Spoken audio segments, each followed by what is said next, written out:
Welcome to lesson 46, English for Beginners, phase 6. In this lesson, we will try to learn about the positions of adverbs in a sentence. Lesson 46 এ আমরা শিখব কিভাবে সেন্টেন্সের কোন পজিশনে কোন ধরনের অ্যাডভার্ব ব্যবহার করা হয়। তাহলে চলুন শুরু করা যাক। Position of adverbs. তার আগে দেখে নিই অ্যাডভার্বগুলো কি ধরনের শব্দ। An adverb describes a verb, an adjective or another adverb. তাহলে একটা অ্যাডভার্ব সেন্টেন্সে একটা ভার্বকে, একটা অ্যাডজেক্টিভকে অথবা অন্য আরেকটা অ্যাডভার্বকে ডেসক্রাইব করতে পারে বা তার ব্যাপারে তথ্য দেয়। It tells how, where, when, how much and with what frequency. অর্থাৎ কিভাবে, কোথায়, কখন, কতটা এবং কখন কখন বা কত সময় পর পর ইত্যাদি বিষয় সম্পর্কে অ্যাডভার্ব ডেসক্রাইব করে। যদি আমরা হাউ এর কথা বলি, quietly, peacefully, carefully, slowly, badly, closely, easily, এরা হচ্ছে কিছুটা ম্যানার বা হাউ রিলেটেড অ্যাডভার্বস। এরপর where হচ্ছে আমরা আগে থেকে জানি প্লেস সংক্রান্ত তথ্য দেয়। above, abroad, far, away, back, here, there, nearby, inside, below, এসব হচ্ছে পজিশন বা কোথায় বা প্লেস বলতে পারে। এরপর হচ্ছে when মানে আমরা জানি কখন, সেই অর্থে আমরা বলতে পারি এটা হচ্ছে টাইম, অর্থাৎ now, yesterday, soon, later, tomorrow, in 1935, যে কোনো একটা কিছু বলতে পারেন। অর্থাৎ এই হাউ, ওয়্যার এবং হোয়েন, এরা হাউ হচ্ছে কিভাবে অর্থাৎ ম্যানার বা ধরন, ওয়্যার হচ্ছে প্লেস যেটা হচ্ছে কোথায়, ওয়েন হচ্ছে টাইম কখন, হাউ মাচ এবং হাউ অফেন এগুলো অ্যাডভার্ব অফ ফ্রিকোয়েন্সি এবং কোয়ান্টিটি অর্থে আসে। তাহলে আমরা মূলত তিন ধরনের অ্যাডভার্ব নিয়ে এখানে কাজ করব: ম্যানার, টাইম এবং ফ্রিকোয়েন্সি। হাউ অফেন মানে কখন কখন ঘটে, ম্যানার মানে কিভাবে এবং টাইম। এই রিলেটেড অ্যাডভার্বগুলো সেন্টেন্সের কোথায় ব্যবহার হয় সেটা নিয়ে আমাদের অনেকেরই কনফিউশন হতে পারে। সো আমরা দেখার চেষ্টা করব যে এদের সেন্টেন্সের পজিশন কোথায় থাকে।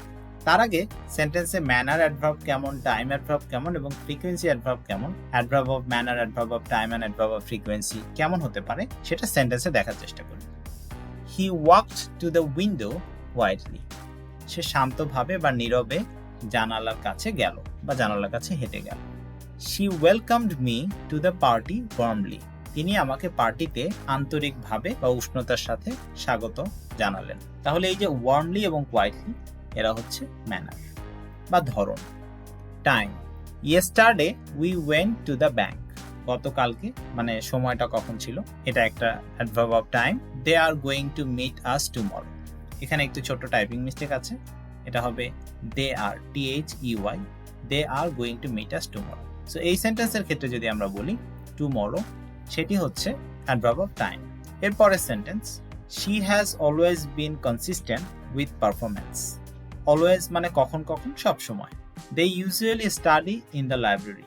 ইউজুয়ালি হচ্ছে কখন কখন, প্রায় সব সময়। সো প্রায়ই বলতে পারেন। এখানে অলওয়েজ এবং ইউজুয়ালি হচ্ছে আপনার অ্যাডভার্ব অফ ফ্রিকোয়েন্সি। এবারে আমরা দেখব সেন্টেন্সে তাদের পজিশনটা কিভাবে হতে পারে। অ্যাডভার্ব অফ ম্যানার, বাম দিকে দেখি। At the end of sentence, after the object, if there is one. সেন্টেন্সের শেষে সাধারণত আমরা অ্যাডভার্ব অফ ম্যানার ব্যবহার করি। যদি অবজেক্ট থাকে তাহলে অবজেক্টেরও পরে, অর বিফোর দ্য ভার্ব, অথবা আপনি চাইলে অ্যাডভার্ব অফ ম্যানার ভার্বের আগে ব্যবহার করতে পারেন। এই এক্সাম্পল সেন্টেন্স আমরা আবারও দেখার চেষ্টা করি। হি walk two the window quietly. প্রথম কথা হচ্ছে এখানে কোয়াইটলি যে অ্যাডভার্ব অফ ম্যানার ব্যবহার করা হয়েছে এটি কিন্তু সেন্টেন্সের শেষে। এখন এখানে আরো একটা কথা বলেছে, অর বিফোর দ্য ভার্ব, অর্থাৎ আপনি ভার্বের আগেও চাইলে এই অ্যাডভার্ব অফ ম্যানার ব্যবহার করতে পারেন। অর্থাৎ এই সেন্টেন্সকে যদি আপনি বলেন he quietly walked to the window, সেটাও ঠিক আছে। অর্থাৎ এক্ষেত্রে কোয়াইটলি ওয়াকড অর্থাৎ কোয়াইটলি অ্যাডভার্বটি আমরা ওয়াকড এর আগে ব্যবহার করেছি। এরপরে যদি পরের সেন্টেন্স দেখি, she welcomed me to the party warmly. এখানেও আমরা অ্যাডভার্ব অফ ম্যানার ওয়ার্মলিকে সেন্টেন্সের শেষে ব্যবহার করেছি। যদি আপনি চান বিফোর দ্য ভার্ব সেটা ব্যবহার করতে পারেন, সেক্ষেত্রে সেন্টেন্সটি হবে she warmly welcomed me to the party. দুটোই কারেক্ট। এরপর হচ্ছে adverb of time, at the beginning or the end of a sentence. হয় সেন্টেন্সের শুরুতে অ্যাডভার্ব অফ টাইম ব্যবহার করবেন অথবা সেন্টেন্সের শেষে অ্যাডভার্ব অফ টাইম ব্যবহার করতে পারেন। প্রথম সেন্টেন্স যদি আমরা দেখি, yesterday we went to the bank. গতকালকে আমরা ব্যাংকে গিয়েছিলাম। এখানে ইয়েস্টারডে অ্যাডভার্ব অফ টাইম সেন্টেন্সের শুরুতে। পরের সেন্টেন্সে দে আর, যেমনটা বলেছিলাম এখানে একটা প্রিন্টিং মিস্টেক আছে, দে আর হবে না, এটা দে আর হবে। They are going to meet us tomorrow. এই সেন্টেন্সের ক্ষেত্রে অ্যাডভার্ব অফ টাইম আমরা সেন্টেন্সের শেষে টুমরো ব্যবহার করেছি। এরপর adverb of frequency, before the main verb and after any auxiliary verb. Auxiliary ভার্বের পরে এবং মেইন ভার্বের আগে। যদি অক্সিলারি ভার্ব না থাকে তাহলে মেইন ভার্বের আগে, যদি অক্সিলারি ভার্ব থাকে তাহলে অক্সিলারি ভার্বের পরে কিন্তু মেইন ভার্বের আগে। আমরা এক্সাম্পল সেন্টেন্স দেখার চেষ্টা করি। She has always been consistent with performance. She has always been consistent with her performance.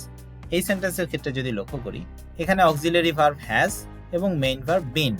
দেখেন অক্সিলারি ভার্বের পরে অ্যাডভার্ব অফ ফ্রিকোয়েন্সি এবং মেইন ভার্ব বিন এর আগে অ্যাডভার্ব অফ ফ্রিকোয়েন্সি। যদি অক্সিলারি ভার্ব না থাকে পরের সেন্টেন্সে, they usually study in the library, they usually study in the library, এক্ষেত্রে যদি আমরা বলি এখানে অক্সিলারি ভার্ব নেই, সুতরাং মেইন ভার্ব স্টাডি তার আগে অ্যাডভার্ব অফ ফ্রিকোয়েন্সি ব্যবহৃত হয়েছে। ডান দিকের এক্সাম্পল যদি লক্ষ্য করেন, I always go to the cinema during the weekends, আমি সবসময় উইকেন্ডে সিনেমা দেখতে যাই। সেক্ষেত্রে দেখেন এই অলওয়েজ অ্যাডভার্ব অফ ফ্রিকোয়েন্সি ব্যবহার হয়েছে মেইন ভার্বের আগে। শি অফেন, ইউজুয়ালি, রিয়েলি, এগুলো সবগুলোই অ্যাডভার্ব অফ ফ্রিকোয়েন্সি হিসেবে ব্যবহৃত হয়েছে।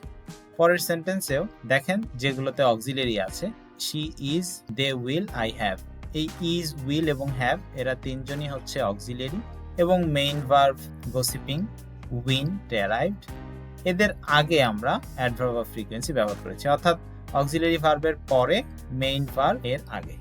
সো এই ছিল অ্যাডভার্ব অফ ফ্রিকোয়েন্সির আলোচনা এবং অন্যান্য অ্যাডভার্ব অফ ম্যানার এবং টাইম, এরা কোথায় সেন্টেন্সে ব্যবহৃত হয়, কে ভার্বের আগে, কে ভার্বের পরে, কে অক্সিলারি ভার্বের পরে, কে সেন্টেন্সের শুরুতে, কে সেন্টেন্সের শেষে, এসব আমরা বোঝার চেষ্টা করলাম। সো এই বিষয়টা মনে রেখে আপনারা একটু সেন্টেন্স প্র্যাকটিস করার চেষ্টা করেন, লেখার এবং বলার।